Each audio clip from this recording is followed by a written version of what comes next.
clearing the mind of rubbish, getting to completely focused on you, so that you can monitor it constantly. So we go through and we do simple habits,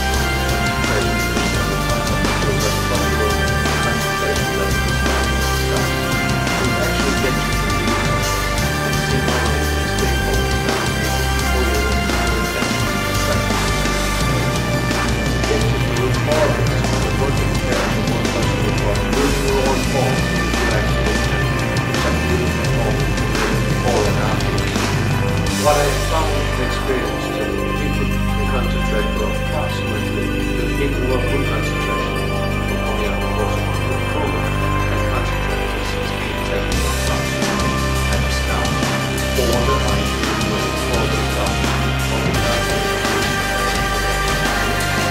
Now, we can imagine that the concentration for 16 seconds how difficult it is.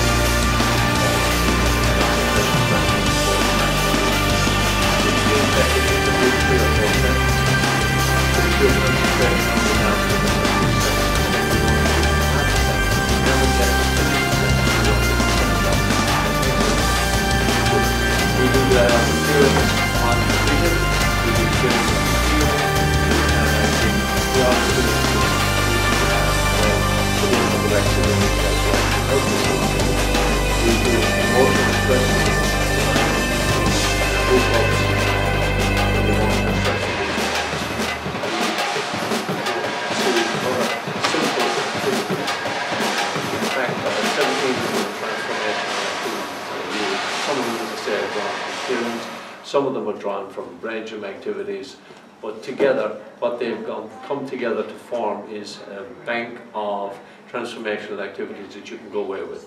The course is being taught as a one-to-one. Everything you do can be done sitting down. I've designed the course and changed the activities so that everything, including cross-crawl, can actually be done sitting down. It's the first time that I've seen cross-crawl taught as a sitting down activity, but it's a different game when you do it sitting down. What you're activating is the core muscles and you're activating your own internal strength, etc. And rather than just touching the opposite knee, what you're actually doing is you're engaging the whole of the core muscles on a deeper level. And even people in wheelchairs can do this. Okay? So further from that, we have, and towards the end of the course, we do another concentration balance. And this time, the starting point, when we check at the start, it's about 2 minutes and 20 seconds. So their concentration has actually moved from 16 seconds. The people who had 16 seconds are now up on 2 minutes, 2.5 minutes already. And when we finish that balance, their concentration has moved up to 16 and 18 and 20 minutes. And that's massive in terms of if you're studying, if you're concentrating, if you're having a conversation with your client and your mind wanders. Are you all familiar with pop-ups? You know, when something pops, oh jeez, I must go down and get the kids, I must do this, I have to get that in the shop. Right, you're there, you're listening to them, you're supposed to be focused on them, but these things are firing off in your brain, and what this means is you have total dedication and total focus. Just a drawback from my own story, pull back to my own story. How am I doing for time? Have I got a minute left? You have good. 4 minutes left. Oh, good. Right. When I was in primary school and start of secondary school, I had big problems concentrating. They all knew I was intelligent because of the way that I could actually figure out things and whatever. But I did very, very slow reading, as in I would read at about a quarter of the speed of everybody else. And my handwriting was illegible. In fact, it was picked up in second class that I had terrible handwriting. But there was nobody saying dyslexia or dyscalculia or dyspraxia or anything in those days. Those words didn't even come into it. I went all the way through primary, secondary, third level. I came out qualified as a teacher, and nobody once mentioned the word dyslexia. I have many dyslexic traits. But the activities of the brain gym, Touch for Health, and various other things that I have done, they have helped me to become the person that I am.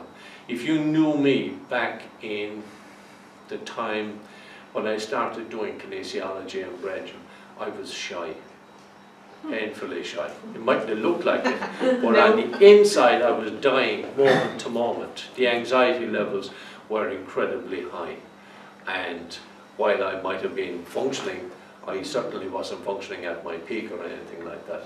The activities, just to take me back into secondary school, in order to actually get through to I knew I was doing the junior cert, and I had to concentrate, so I had to develop ways to concentrate. I started to do things, physical things, with my body to make me concentrate better. I started to do various different activities and to refine them and to keep on refining them, because otherwise I wasn't going to be able to produce the results that I was capable of in the exams. So I went through and I kept on developing those. I went through third level using those strategies and developing more, gathering in more information. The width of information that I gathered in, I pulled in from NLP, from hypnosis, I pulled in from so many different areas to get a connection inside of my brain. I finally found it when I came to kinesiology, educational kinesiology, and I fused all of their information into what I already had, and that's what's coming up in this course. You're getting the simplified version of everything. I've cut out all of the struggle, I've cut out all of the waste, and what you get is a very simplified version. Yes. So, what I will be showing at the course is how to do it for yourself, but I will also be showing you how to do it with your friends, your family, and your clients.